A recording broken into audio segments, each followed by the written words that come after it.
Hello, everyone. Welcome back to Voices of History, the podcast where we turn lessons into meaningful conversations. I'm your host, Kate, and today we're diving into something that shaped who we are as Filipinos, our history.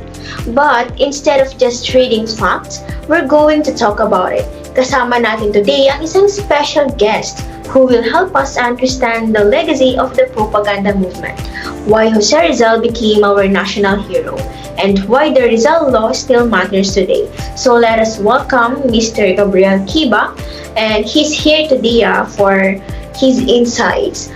I-share niya ngayon yung knowledge niya about history, about Jose Rizal. So let us welcome again Mr. Gabriel Kiba. Are you there? Hi, Kate. Thank you for having me. I'm really excited because this is not just history, it's our identity. So before we start, Mr. Kiba, how are you today? I'm doing good. Medyo pagod lang. How about you, Kate? Oh, I'm fine naman. Medyo pagod din. So let's start, Mr. Kiba, for our segment number 1. Let's start. So let's start with the propaganda movement. Honestly, when students hear this kasi, parang boring agad, di ba? Nabobored sila pag naririnig nila to. So let's simplify. What is it really? Well, ganun talaga. But actually, the propaganda movement is very powerful. It was a group of Filipino thinkers in Spanish who want reforms, not revolution yet. And led by people like Marcelo H. del Pilar, Graciano Lopez, and of course, Jose Rizal. They used writing, newspapers, essays, novels para i-expose yung mga injustice. Gets ko. So parang social media influencers sila, tama? But in the 1800s. Exactly. Pero instead of clout, ang goal nila is change. Parang they wrote about discrimination, abuse, and lack of rights ng mga Pilipino. And this is where the tripartite view of Philippine history comes in. Wow, tripartite. Sobrang lalim yan na. Medyo deep yan na. Can you break it down, Mr. Kiba? Sure. It means understanding history from three sides. First, yung the colonizers, which is Spanish perspective. And second, the reformists like Rizal and the propagandists. And lastly, the Filipino masses. So parang hindi lang isang story siya, parang multiple perspectives. And this helped Filipino realize na parang, wait, parang may mali, parang ganon. So dito nagsimula yung awareness, yung parang gising na tayo, parang ganon, yung moment na yun. Yes. Tapos, and, saan na ba tayo? Yung parang na-realize nila. Yes. So, tama. And this awakening later inspired yung revolution. Wow, grabe naman talaga. So, let's move on naman sa segment number 2 natin. Now, let's focus kay Rizal. Sabi nila, but sobrang daming bayani. Ay, actually, tama. Maraming bayani naman talaga. Pero bakit si Rizal yung national hero natin? Bakit nga ba siya? Tinatanong pa ba yan, Kate? Pero, a good question actually. Kasi si Rizal, he didn't use violence. Parang ginamit niya yung knowledge niya. And his novels like Noli Me Tangere and El Filibusterismo, ni-reveal niya dito yung truth about nung Spanish rule. Parang he showed corruption, abuse, and inequality. So parang sinampal niya yung system using his words. Ganun ba? Yes, and it worked, di ba? Parang people started questioning authority na. And when he was executed during the Spanish colonial period in the Philippines, parang he became a martyr.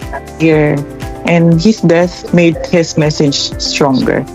Grabe pala, no? Sometimes death amplifies the message, di ba? Exactly. And si Rizal, became siya ng symbol of education, peaceful resistance, and nationalism. So, hindi lang siya naging bayani talaga. He is like a mindset, no? Tama, and a way of thinking. Oh, yes, tama. For the segment number 3 naman, Mr. Kiba, fast forward sa ngayon to today. Why are we still studying Rizal? Bakit nga ba hanggang ngayon kasali pa rin sa subject yung Rizal?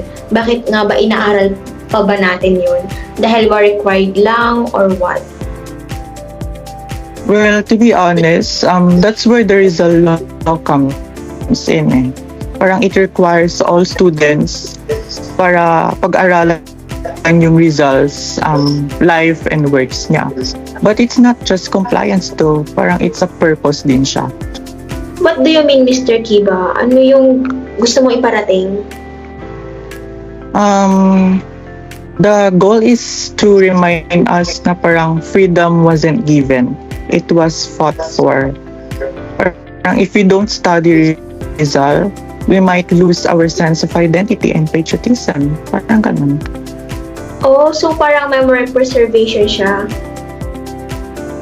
Yes, and it keeps the spirit of nationalism alive, especially sa mga youth.